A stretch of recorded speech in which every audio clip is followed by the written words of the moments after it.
네, 안녕하십니까. 오늘은 한국에서 나온 책인 민건이란 저자가 쓴 일반 상대성 이론의 138페이지에서 146페이지 4.3절의 변부 논리로 아인슈타인 중력장 방정식 구하기에 대해서 설명할 예정입니다.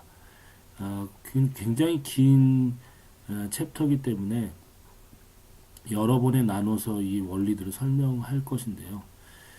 일반 상대성 이론을 그 중력장 방정식을 유도하는 방식은 두 가지, 대표적으로 두 가지가 있습니다. 원래 아인슈타인이 했던 방식대로 그 뉴턴 중력장 방정식과의 유사성에서 추측하고 그 다음에 이퀴벌런트 등가 원리를 이용해서 아인슈타인 중력장 방정식을 유도하는 방식인데 이거는 이제 물리적인 직감에 의해서 이제 유도하게 되죠. 그렇지만 이제 그리고 거기에 이제 리만 방정식, 리만 기하학에 대한 지식을 활용해 가지고 중력장 방정식을 유도하게 됩니다. 아인슈타인이 했던 그 방식을 그대로 쫓아가다 보면은 마지막에 이제 비앙키 항등식이라고 하는 부분을 유도해야 되는데 그 부분이 굉장히 어렵기 때문에 추측에 의해서 할 수밖에 없고요. 그 다음에 비앙키 항등식이 정확하게 어떻게 도출되는지가 굉장히 불분명해지고 거의 추론과 추측에 의해서 진행됩니다. 그래서 이 방식도 중요하다고 생각할 수 있습니다. 어떻게 해서 아인슈타인이 이 중력장 방정식에 도달하게 됐는가를 따져보면 이제 물리적인 의미를 명확하게 이해할 수 있기 때문에 그 방식으로 이제 진행하는 방법이 있고요. 많은 책들이 이제 그 방법을 쫓아갑니다. 이제 물리적인 방법일 것이고 또 한 가지는 그 힐버트가 만든 그 아인슈타인 힐버트 그 액션을 최소 작용의 원리에 의해서 구하는 방식이 있습니다. 그 방식에서도 마찬가지로 이제 비앙키 항등식이 나중에 유도가 돼서 최종적으로는 이 비앙키 항등식이 아인슈타인 중력장 방정식을 이제 나타내게 되는데 어, 이 저는 이제 변부 논리 우리가 이제 라그랑지안을 이용한 최소 작용의 원리라는 일반적인 이제 물리학의 그 큰 틀을 써서 하는 이 방식을 계속 이제 고민을 하고 있습니다. 이게 사실 굉장히 간단하기도 하면서 또 어떻게 보면은 앞에 이제 물리적인 추론에 의해서 아인슈타인이 했던 것보다도 훨씬 더 많은 것들을 이제 암시하고 있다고 생각하거든요. 그리고 또 한 가지는 결국은 어떤 방식으로 물리적인 추론에 의해서 도달했든지 어떻든지 간에 중요한 거는 이제 결론적으로는 이 아인슈타인 중력장 방정식은 비앙키 항등식이 핵심인데요. 비앙키 항등식에 의해서 그 아인슈타인 텐서가 비앙키 항등식을 만족하게 되기 때문에 되는데 문제는 이 비앙키 항등식과 아인슈타인 텐서는 물리적인 어떤 의미를 부여하지 않고도 리만 기하학에 의해서 기하학의 이제 미분 기하학의 유도에 의해서 간단하게 나올 수가 있습니다. 그래서 전혀 물리적인 어떤 그 추론이나 가정을 전혀 하지 않고도 사실은 아인슈타인 방정식 특히 이제 진공 상태의 아인슈타인 방정식은 사실 간단하게 유도가 할 수가 있거든요. 그렇다면 아인슈타인이 했던 그런 동등 등가 원리나 이런 것은 전혀 사실 필요 없다는 의미가 수학적으로 사실 필요 없는 것이죠. 예. 왜 그런가요? 왜 전혀 다른 두 개의 어떤 그 전개 방법에 의해서 사실 세 개가 있는 것이죠. 예. 하나는 이 아인슈타인이 했던 물리적인 추론에 의해서 또 쫓아가는 것이고, 하나는 아인슈타인 힐버트 액션에 의해서 이 변분 원리를 써는 전통적인 어떤 변분 캘큘러스 베리어션에 의해서 이 중력장 방정식을 구할 수 있고, 세 번째는 우리가 순전히 미분계학에 대한 그 수학적인 어떤 원리에 의해서 그냥 나옵니다. 세 가지가 있는데 사실은 중요한 건 이 아인슈타인 중력장 방정식의 최종 형태인 비앙키 항등식과 아인슈타인 텐서는 사실은 수학적으로 사실은 아무런 물리적인 가정 없이 나올 수 있기 때문에 그러면 이제 이 세 가지 방법을 생각해 봤을 때 중력장 방정식은 사실상 그냥 수학적인 어떤 리만 기하학이 미분 기하학이 만족해야 되는 어떤 그 식에 불과하다라는 걸 알 수가 있는 거죠. 그러면 또 비앙키 항등식이 어, 어떤 수학적인 어떤 가정에 의해서 나오는가를 찾아보면 그 비앙키 항등식이 사실은 이제 그 리만 기하학을 넘어서서 일반적인 미분 기하학의 더 큰 틀 있죠. 예, 리만 기하학을 넘어서 미분 기하학의 더 큰 틀에서 또 사실은 이제 비앙키 항등식이 나오거든요. 그리고 그거는 이제 프린시팔 번들이라고 하는 어떤 수학적인 어떤 그 기하 그 구조에서 거기에 이제 리 미분과 그 다음에 리 그룹을 활용해서 가정을 몇 가지 추가하면 사실은 간단하게 좀 간단한 건 아니지만 나오게 되고 더 크게 얘기하면은 프린시팔 번들은 그 게이지 이론하고 관계가 있고 그 게이지 이론의 틀에서도 사실은 비앙키 항등식이 나옵니다.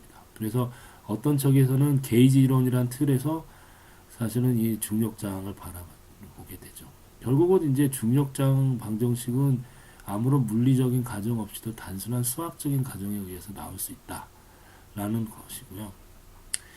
그렇다면은 이거는 이제 이게 순수 수학 이론이냐 아니면 물리적인 이론이냐 어디까지가 물리적인 의미가 있는 것이고 어디까지가 완전한 수학이냐라는 것에 대한 논쟁이 있을 수 있는데 나중에 이제 1980년대 초에 카잔이라는 사람이 그 디포모피즘 인베리언스라고 이렇게 써놨죠. 이게 디포모피즘 인베리언스라는 어떤 대칭성 원리거든요. 그러니까 그 좌표 변환에 대해서 불변인 형식. 예.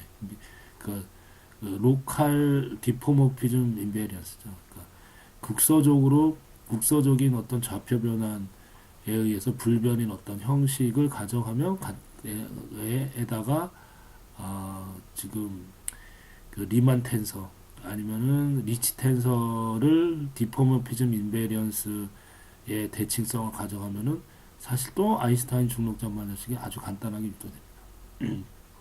그렇게 이제 따지고 보면 1980년대에 명확해진 것이 결국 아인슈타인 중력장 방정식은 어, 디퍼런셜 지오메트리라는 큰 틀에서 예, 그것도 리만 계학의 틀에서 디포모피즘 인베리언스를 텐서에 대한 디포모피즘 인베리언스를 가정하면 간단하게 유도가 된다. 그 비앙키 항등식이 나오고 비앙키 항등식에서 진공의 아인슈타인 중력장 방정식이 간단히 유도가 되는 거죠. 물론 이제 거기에다가 우리 스트레스 에너지 텐서를 더 해가지고 그 에너지 스트레스 에너지 텐서와 그 기하 그 리만 기하학을 연결시키는 거는 이제 물리적인 과정이 들어가죠. 일단 진공 아인슈타인 방정식은 사실은 이제 그 디포모피즘 인베리언스라는 간단한 원리 하나를 가지고 사실 나오게 되기 때문에 이거는 사실은 아인슈타인 중력장 방정식은 결국 딱 한 가지의 가정밖에 없습니다. 그러니까 리만 기하학과 디포모피즘 인베리언스. 근데 심지어는 1980년대 이후에 또 한 가지가 밝혀진 것이 리만 기하학이란 가정을 빼버리고 그냥 일반적인 그 프린시팔 번들, 번들 그리고 일반적인 미분 기하를 가정하고도 거기에 디포모피즘 인베리언스 쓰면은 아주 일반화된 비앙키 항등식이 나올 수 있다는 것까지 밝혀졌거든요. 그러니까 사실은 아인슈타인 중력장 방정식의 가장 핵심 원리는 디포모피즘 인베리언스라는 거죠. 그러니까 좌표 변환, 국소적인 좌표 변환이라고 하기엔 좀 그렇고 그보다 좀 더 큰 개념인 이제 디포모피즘 인베리언스라는 대칭성을 가정하면 사실은 그것을 만족하는 기하학적인 그 공간의 형태가 과연 아인슈타인 중력장 방정식을 만족하는 공간이 된다. 뭐 그런 거죠. 그래서 핵심은 디포모피즘 인베리언스에서 유도되는 비앙키 항등식이고 과연 이 비앙키 항등식이 물리적인 가정 없이도 단순히 디포모피즘 인버리언스만으로 1980년대 카잔에서 간단히 유도된다는 게 밝혀졌습니다. 그래서 비앙키 항등식이 수식으로 명확히 나타나지만 그 뒤에 숨어 있는 거는 이제 디포먼 피즘 인베리언스죠. 이게 아인슈타인 중에 그 중력 이론, 일반 상대성 이론의 가장 중요한 원리라고 할 수 있거든요. 디포먼 피즘 인베리언스가. 또 이상한 거는 변분 원리를 써가지고 중력장 방정식 유도한 거는 디포먼 피즘 인베리언스하고 사실 아무 관계가 없어 보여요, 사실은. 그래서 4.3절을 연구를 해보면 사실 일반적인 라그랑지안에 대한 변분 원리에 의해서 이제 간단하게 나오는 것 같이 보이는데 사실은 여기 변분 원리도 사실 이 SG라고 표현되는 이 액션 우리가 이제 그 스칼라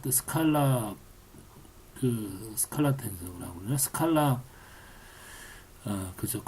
스칼라 커버처를 전 공간에 대해서 적분한 이 액션인 이 아인슈타인 힐버트 액션은 스칼라 값이기 때문에 이제 불변 방식이죠.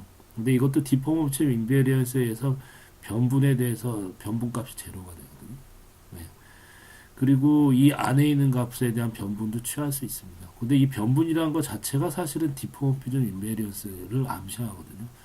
그렇게 예전에는 몰랐습니다. 그냥 변분은 변분이라고 생각했는데 사실은 이 변분은 그 디포모피즘 인베리언스에 의해서 유도되는 것이고 원리와 관계가 있습니다. 그리고 이 디포모피즘 인베리언스를 좀 더 정식화시키면은 이 변분 값이 사실은 뭐하고 같으냐? 우리가 예를 들어서 그 리치 텐서 아니면은 리만 텐 요거는 이제 그 스칼라 커버처인데 리치 텐서나 아니면은 리만 텐서의 디포모피즘 인베리언스는 뭐하고 같냐면은 그 리치 텐서의 디포모피즘 인베리언스가 리치 텐서의 리미분하고 같습니다. 그렇게 디포모피즘 인베리언스의 원리를 간단하게 정식화시킨 게 카잔의 논문이거든요. 그러면 그 식에 의해서 이거를 이제 쭉 따라가면은 마지막에 이제 그 원리가 삽입돼서 디포먼피즘 인베리언스의 원리에 의해서 바로 이제 그 비앙키 항등식이 도출된다는 걸 보일 수가 있어요. 그러니까 사실 이 식에서 그 비앙키 항등식이 유도되는 이유도 디포먼피즘 인베리언스 때문에 그런 거죠. 네. 나중에 이제 많은 연구들을 통해서 결국은 이 변분 원리의 밑에도 사실은 이 디포먼피즘 인베리언스가 깔려 있다는 것이 밝혀졌습니다. 그런데 희한한 건 이 디포먼피즘 인베리언스는 더 크게 보면은 우리가 이 현대 물리학의 가장 핵심 원리인 게이지 세오리의 한 일종이거든요. 근데 많은 사람들이 논쟁이 있어요. 과연 이 디포먼피즘 인베리언스가 이 게이지 세오리가 맞냐? 근데 큰 틀에 보면 그 틀로 해석을 할 수는 있지만 사실은 수학적으로는 그런 게이지 이론하고 관계없이 그냥 간단한 수학적인 어떤 원리에 의해서 이 비앙키 항등식이 유도되는 것이기 때문에 사실은 어떻게 보면 아인슈타인의 진공 아인슈타인 그 중력장 방정식은 그냥 수학적인 그냥 일반적인 원리 유도된 공식일 뿐이거든요. 네. 그래서 물리적인 의미가 는 굉장히 휘발되고 일반적인 그 기하학 원리로 이렇게 가버리는 거죠. 근데 그거에도 논쟁이 있습니다. 그러니까 아인슈타인 중력장 방정식을 그렇게 완벽한 기하학적인 원리에 의해서 만들어낸 그냥 수학 이론으로 해석을 할 것이냐, 또 아니면은 아인슈타인 중력장 방정식을 다른 이제 우리 전자기 방정식이나 뭐 약전자기 이론이나 뭐 그런 거에 나온 어떤 그 장론의 관점에서 해석을 할 것이냐, 이 전혀 다른 생각 관점이 있죠.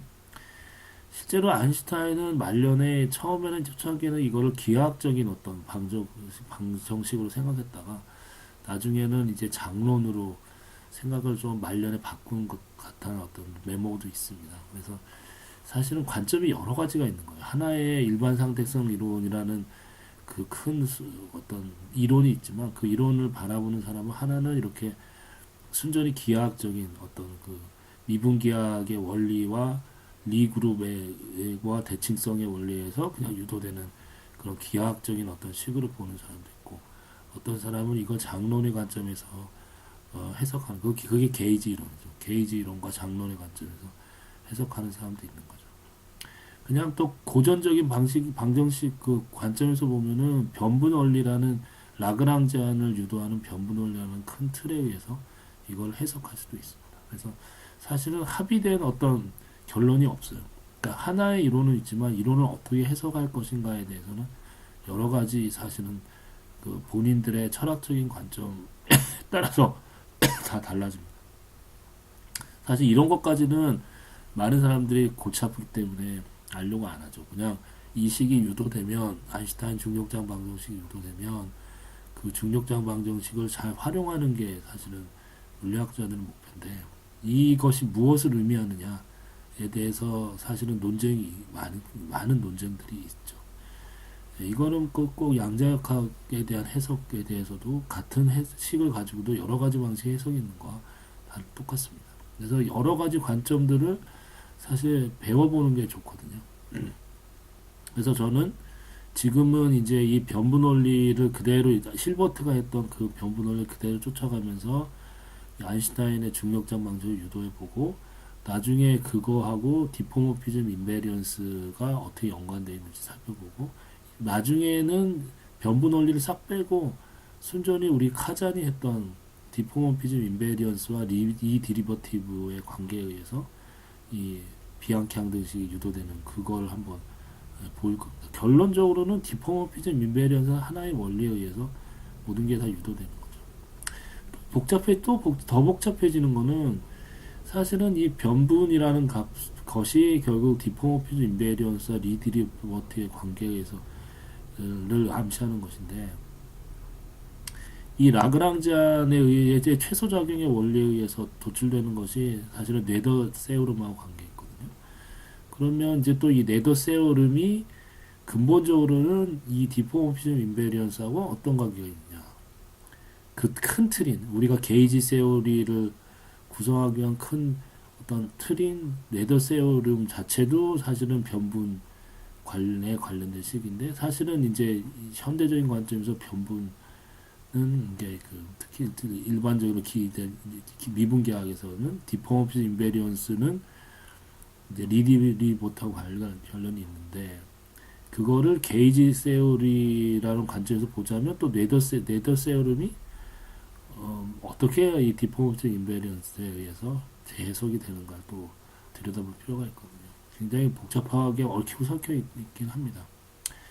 근데 또 이렇게 해가지고 수학적으로 막 여러 가지 살펴볼 수 있는데, 문제는 그렇게 하다 보면 원래 처음에 아인슈타인이 물리적으로 이제 고민했던 그 부분 많이 놓치게 되거든요. 그래서 그 부분은 그렇게 이제 뭐 디포먼스 인베리언스, 뭐 게이지 세오리, 그 다음에 뭐 카잔이 유도했던 방식, 뭐 그 다음에 이게 변분 원리에는 아인슈타인 실버트 액션에 의해서 유도되는 방식, 여러 가지를 살펴본 후에, 그 다음에 처음으로 다시 돌아가서 아인슈타인이 처음에 물리적으로 고민했던 그 부분을 쫓아가서 왜 이런 공식이 필연적으로 도출됐어야 되는 걸 다시 한번 또 생각해 봐야 돼요. 그래서 하나의 식이지만 아인슈타인 중력장 방정은 굉장히 간단한 아인슈타인 텐서에 대한 비앙키 항등식이라고 할 수 있는 아주 간단한 식이지만, 어떻게 해서 이 식에 도달하게 되었는가, 그리고 이 식이 실제로 무엇인가를 생각해 보자면 한도 끝도 없는 수많은 논의와 논쟁들이 사실 있을 수가 있습니다. 그래서 그거를 아주 길게 한번 살펴볼 예정입니다. 그래서 이렇게 하는 이유는, 사실은 이제 우리가 물리학이나 이런 것도 이제 요새는 이제 실용적인 관점에서 보기 때문에 이거를 가지고서 얼마나 많은 새로운 결과들을 도출해 놓을 수 있고 새로운 현상들을 해석해낼 수 있는가에 사람들이 관심이 많이 있죠. 그렇지만 저의 관심은 이 아인슈타인 중력장 방정식이 과연 어떤 걸 의미하는가, 이게 무엇을 의미하는가가 제 관심사입니다. 그 양자역학도 똑같죠. 양자역학 그 자체가 무엇을 의미하는가, 예, 어떻게 해석해야 되는가라는 게 사실은 제 관심사입니다.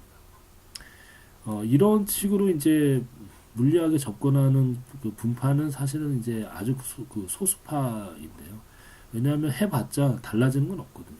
뭐 여기서 뭐 중력장을 뛰어넘은 뭐 퀀텀 그래비티에 대한 식이 유도되는 것도 아니고 그냥 이게 이거 자체에 대한 해석의 문제를 갖고 이제 집중하는 분야인데 그러니까 이런 거는 별로 인기가 없습니다. 근데 제가 왜 이런 식의 과학에 관심이 있냐면은 결국은 이제 물리적인 식은 주어져 있지만 그걸 우리가 어떻게 이해하고 받아들이냐 하는 해석의 문제는 또 다른 문제인 거죠. 누군가 우연에 의해서 어떤 식이 발견될 수는 있는데 그 식을 어떤 해석의 틀에서 사고하고 봐야 되느냐라는 문제는 여전히 이제 풀리지 않은 오픈된 문제로 남아있는 거죠. 양자역학도 똑같고. 근데 많은 사람들은 마치 이제 이 어떤 이제 물리적인 식이 도출이 되면 그게 모든 걸 다 설명해 주는 걸로 생각합니다. 근데 그건 그거고 여전히 이제 그 시대나 아니면 물리학의 발전이나 수학의 발전, 그 관점의 발전에 따라서 해석의 문제는 항상 열려져 있는 거거든요.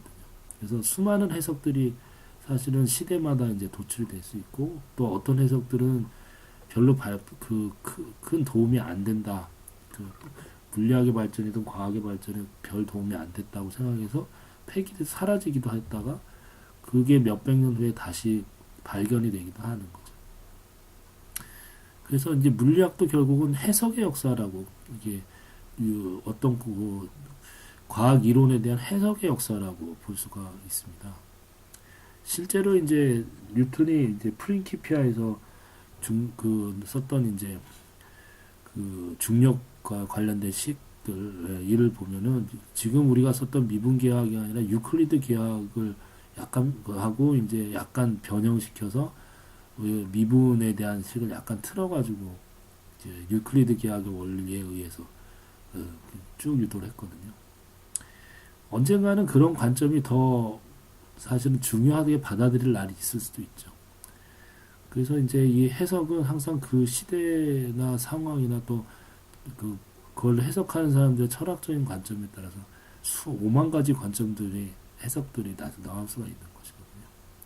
하나의 일관된 그래서 하나의 일관된 이론이 있는 게 아닙니다. 그러니까 하나의 식은 있지만 그 식을 보는 관점이 다 다르기 때문에 사실은 아인슈타인 중력장 이론이 하나가 아니에요.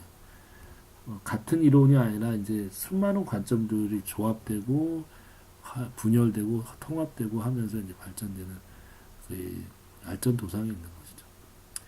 예, 그래서 하여튼 이건 굉장히 흥미진진한 문제입니다. 그러니까 중력장 방정식에 관련된 기하학적 관점이나 아니면 그 필드 관점에서 생각하는 방식이나 원래 아인슈타인이 고민했던 그 방식을 쫓아갔을 때 하면 생각하는 방식이 있을 수 있고 또 전혀 다른 관점이 있을 수도 있겠죠. 지금 우리가 딱 두 가지 관점인데 그러니까 세 가지 관점이라고 봅시다. 그러니까 아인슈타인이 원래 쫓아갔던 방식과 순전히 기하학적 관점과 필드 관점에서 게이지 이론은 뭐 이런 필드 관점에서 하는 세 가지 방식이 대표적이라고 하면 그거보다 더 새로운 어떤 관점으로 이 문제를 해석할 수가 있고 그 해석의 틀이 뭐 퀀텀 그래비티에 대한 문제를 해결해 줄 수도 있겠죠.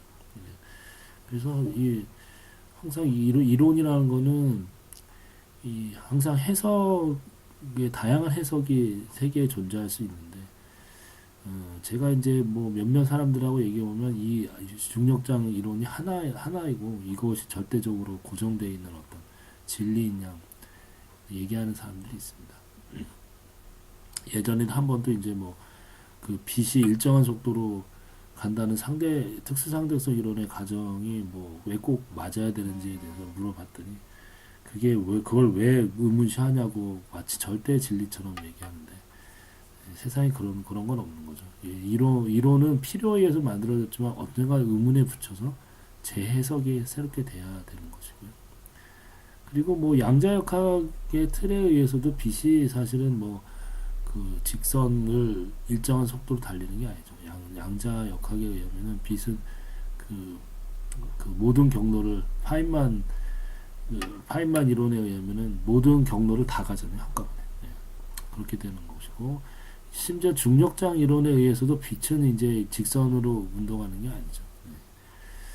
그렇습니다. 그래서 우리가 생각하는 틀 자체가 이게 절대적으로 이미 확립된 어떤 이론이 있고 또 확립된 하나의 이론이 있다고 생각하는 그런 관점은 굉장히 좀 단순한 생각일 것 같다.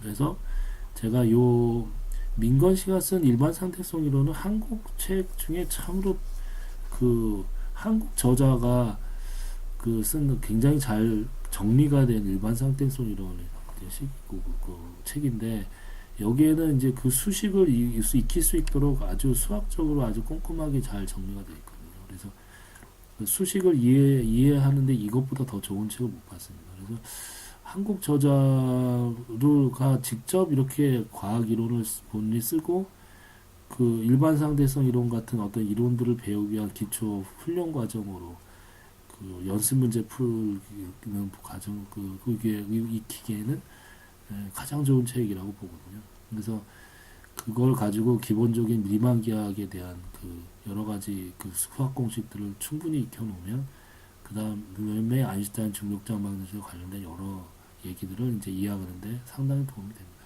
그래서 저는 요 책을 가지고 일단 변부 논리에 대한 중력장 방정식 유도 과정을 한번 들여다보고 그 다음에 천천히 이제 나머지 뭐 디포머피즘 인베리언스나 아니면 여러 가지 이제 뭐 레이더 세오림이나 이런 관련된 문제들을 한 번씩 하나씩 짚어보도록 하겠습니다. 이상입니다.